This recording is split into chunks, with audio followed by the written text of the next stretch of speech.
मेरे हाथों में मेहंदी लगी देख सुदेश ने सवाल उछाल दिया। यह मेहंदी किस खुशी में लगाई हो? कोई शादी विवाह, तीज त्योहार या व्रत उपवास है क्या? जवाब में मैंने भी प्रश्न ही उछाल दिया। आपको मालूम है मधु की शादी तय हो गई है। कौन मधु? आप भी ना कमाल करते हैं। अरे हमारे पड़ोसी विपिन जी की बेटी, जिसे आप बचपन से देखते आ रहे हैं। सुंदर, सुशील, प्रतिभाशाली और काम में निपुण। मेरी बात अधूरी ही रह गई जब सुदेश ने बात काटते हुए प्रश्न किया। वही मधु ना जिसे विपिन ने रिजेक्ट कर दिया था? रिजेक्ट नहीं किया था। मैं तमतमा उठी, मानो मेरा अपना अपमान हुआ हो। उसे सौम्या पसंद थी, उससे प्यार करता था वह। खैर वे सब पुरानी बातें हो गई। मुझे तो खुशी है मधु को भी अच्छा घरवर मिल गया। शादी अच्छे से संपन्न हो जाए। बेगानी शादी में अब्दुल्ला दीवाना। तुम्हें हमेशा दूसरों के सुख चैन की पड़ी रहती है। कहते हुए उन्होंने फाइलों में मुंह छिपा लिया। मैं सोच में डूब गई। शायद बेटा विपुल और यह ठीक ही कहते हैं। न जाने क्यों मुझसे किसी का बुरा सोचा ही नहीं जाता, चाहे वह आत्मीय हो या अजनबी। हमेशा हर एक के लिए दुआ ही निकलती है। सुदेश तो कई बार समझाने भी लग जाते हैं कि तुम्हें थोड़ा व्यावहारिक होना चाहिए, सांसारिक दृष्टिकोण से रहना कोई बुरी बात नहीं है। पर मैं चाह कर भी अपने आप को बदल नहीं पाती। विपुल हंसते हुए कहता है, पापा हमारी मम्मी इस ग्रह की नहीं है, किसी दूसरे ग्रह की प्राणी लगती है। मैं भी उनके मजाक में शामिल हो जाती, पर मुझे हमेशा यही लगता कोई इंसान इतना आत्म केंद्रित कैसे हो सकता है। आखिर इंसानियत भी तो कोई चीज़ है। मधु के साथ अनजाने में मुझसे जो अपराध हुआ था वह मुझे हमेशा सालता रहता था। दरअसल सुंदर गुणी मधु से मैं हमेशा से प्रतिभावित थी और उसे अपनी बहू बनाने का सपना भी देखती थी। जाने अनजाने अपना यह सपना मैं मधु और उसके घर वालों पर भी प्रकट कर चुकी थी और वे भी इस रिश्ते से मन ही मन बेहद खुश थे। दूरदर्शन इंजीनियर दामाद उन्हें घर बैठे जो मिल रहा था। विपुल दूसरे शहर में नौकरी करने लगा था। इस बार जब वह छुट्टी लेकर आया तो मैंने अपना मंतव्य उस पर प्रकट कर दिया। हालांकि पहले भी मैं उसे मधु को लेकर छेड़ती रहती थी, लेकिन इस बार जब उसने मुझे गंभीर और शादी की तिथि निश्चित करने के लिए जोर डालते देखा तो वह भी गंभीर हो उठा। मम्मी, मैं अपनी सहकर्मी सौम्या से प्यार करता हूँ और उसी से शादी करूँगा। मुझे झटका सा लगा था, पर बेटे प्लीज़ मम्मी, शादी मेरा निहायत व्यक्तिगत मामला है। मैं इसमें आपकी पसंद को अपनी पसंद नहीं मान सकता। मुझे उसके साथ पूरी जिंदगी गुजारनी है। मधु हर तरह से तुम्हारे लिए उपयुक्त है बेटा। निहायत शरीफ। मैंने अपना पक्ष रखना चाहा। I am sorry. जिस लड़की से मैं प्यार नहीं करता उससे शादी नहीं कर सकता। विपुल इतना कह चला गया। मैं बिल्कुल टूट सी गई थी, लेकिन सुदेश ने भी मुझे ही दोषी ठहराया था। गलती तुम्हारी है इंदु।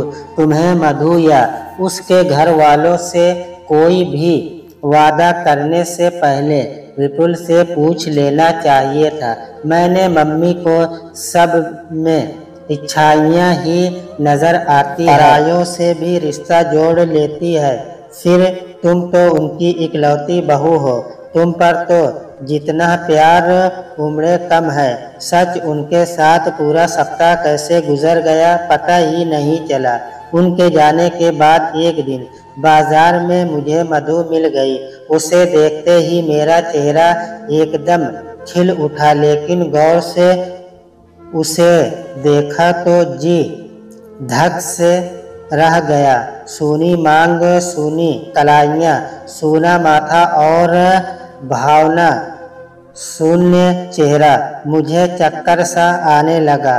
पास के खंबे को पकड़ अपने को संभाला। कब आई तुम और यह क्या है? वह फपक उठी। देर तक फूट फूट कर रोती रही। सब खत्म हो गया आंटी, एक दुर्घटना में वे चल बसे। ससुराल वालों ने अशुभ कह कर दुर्हार आरंभ कर दिया। मैं यहाँ आ गई। 2-4 दिन तो सबने हाथों हाथ लिया, पर अब भाभी भैया अवहेलना करने लगे हैं। आखिर हूँ तो मैं बोझ ही। माँ सब कुछ देखती समझती है पर कर कुछ नहीं पाती। जीवन बोझ लगने लगा है।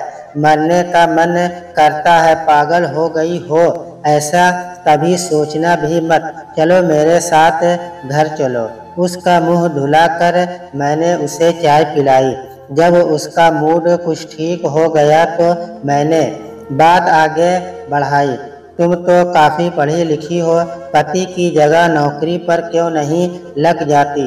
सोचा था, पता चला उस जगह देवर लगने का प्रयास कर रहे हैं, लेकिन पहला हक तुम्हारा है। यदि तुम आत्मसम्मान की जिंदगी जीना चाहती हो तो तुम्हें अपने हक के लिए लड़ना होगा। लेकिन मुझे तो कुछ भी नहीं मालूम कैसे क्या करना है।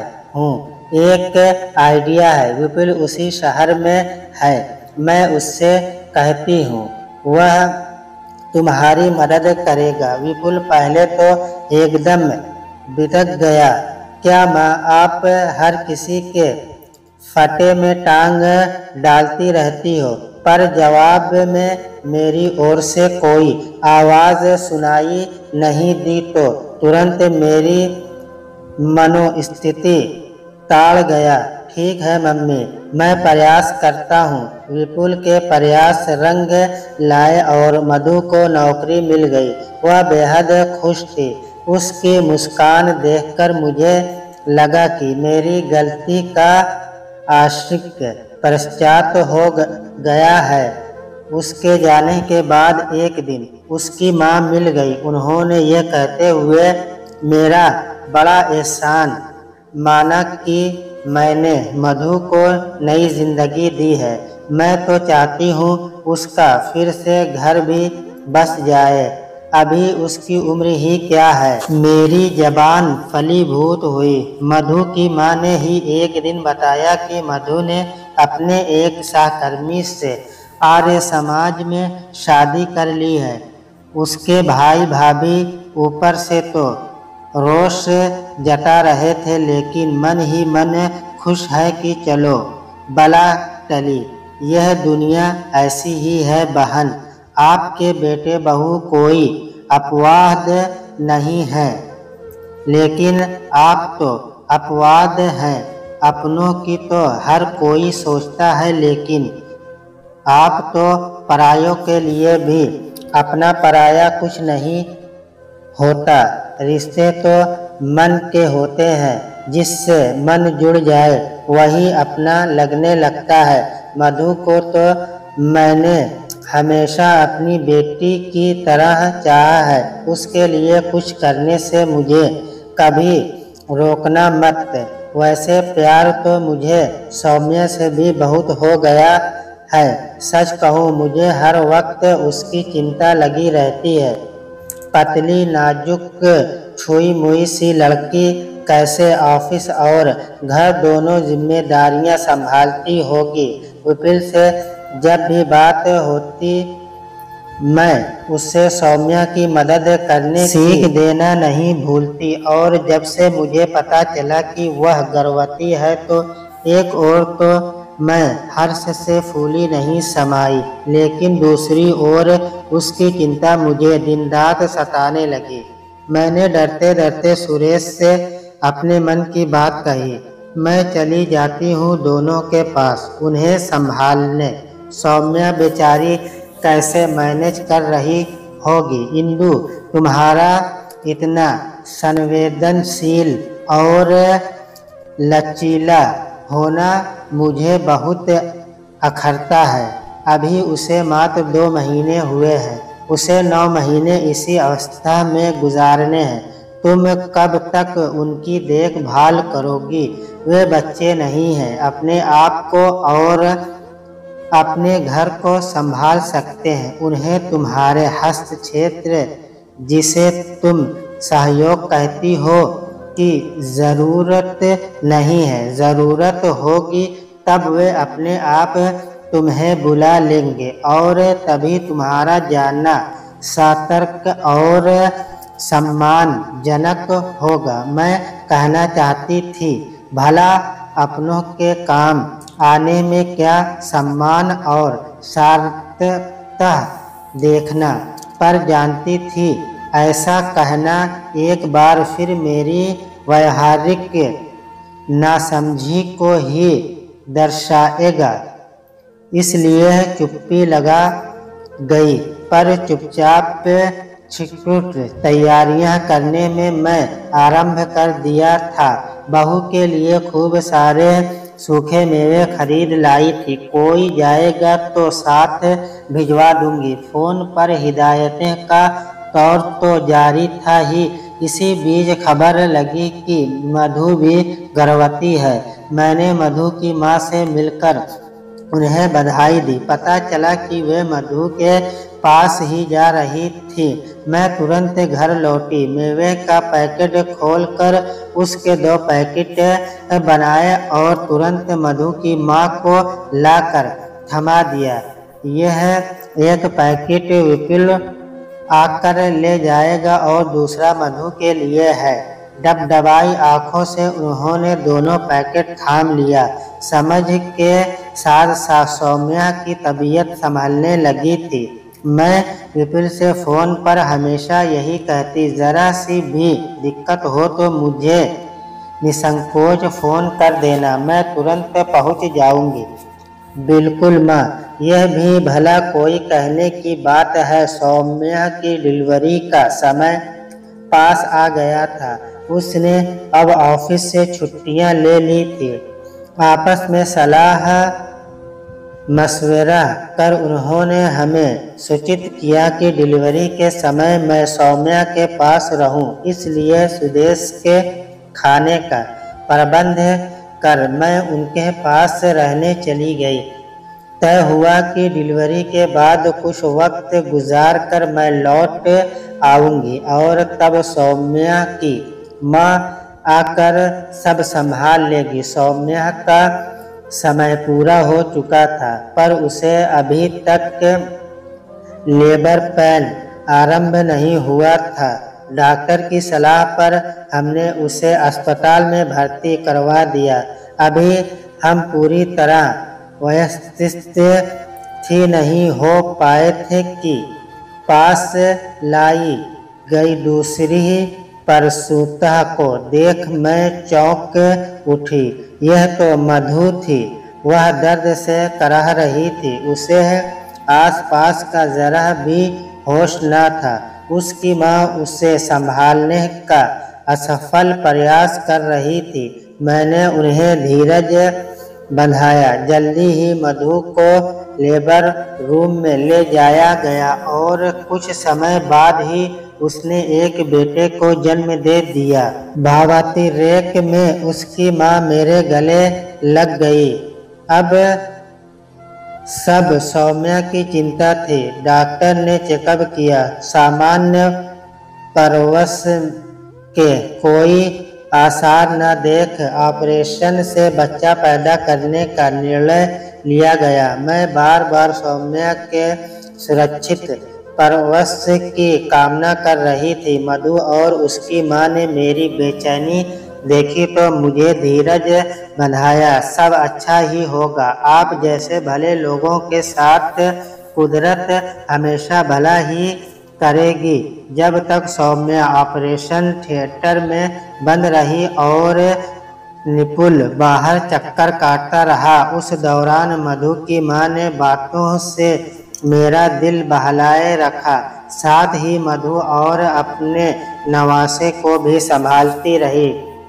लेडी डॉक्टर ने जब जच्चा बच्चा दोनों के सुरक्षित होने की सूचना दी तब ही मुझे चैन पड़ा। घर में पोती आई थी।